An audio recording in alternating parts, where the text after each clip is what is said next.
It was so subtly funny and relatable. ನೀವೆಲ್ಲದಕ್ಕೂ small dialogue ನೀವೇನು ಬರ್ದಿದ್ದೀರಲ್ವಾ, ಕಣ್ಣು ಓಪನ್ ಆಗೋದು, ಅಲ್ಲಿಯರು ಕಣ್ಣು ಮುಚ್ಕೊಂಡೇ ಹೋಗಿದ್ಯಾ. It is not ಅನ್ನೋಟಿಸ್ಡ್.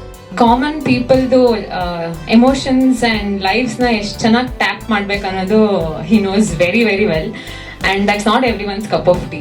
ಅದೇಲಿ ಕೂದಲು ಕಪ್ಪಗಿರೋವರೆಗೂ ಬಾಯಿ ಮುಚ್ಕೊಂಡು ನಾನು ಹೇಳಿದ ಮಾತು ಕೇಳಿ. ಒಂದು ಚಿತ್ರ ತೆಗಿಬೇಕು ಅಂದ್ರೆ ಅದ್ರಲ್ಲಿ ಎಷ್ಟು ಜನರ ಪಾತ್ರ ಇರುತ್ತೆ, ಎಷ್ಟು ತರ ಟೆಕ್ನಿಕಾಲಿಟೀಸ್ ಇರುತ್ತೆ, ಅದು ಇವತ್ತು ಒಬ್ರೊಬ್ರದನ್ನು ತಿಳ್ಕೊಂಡಾಗ ತುಂಬಾ ಖುಷಿ ಅನಿಸ್ತು.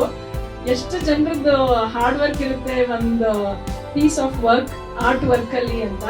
Akshay, you really touch the hearts of everybody. Because ನೀವು ತಗೊಳ್ಳೋ ಟಾಪಿಕ್ ತುಂಬಾ ರಿಲೇಟಬಲ್ ಆಗಿರುತ್ತೆ. That is what is making it special, I feel.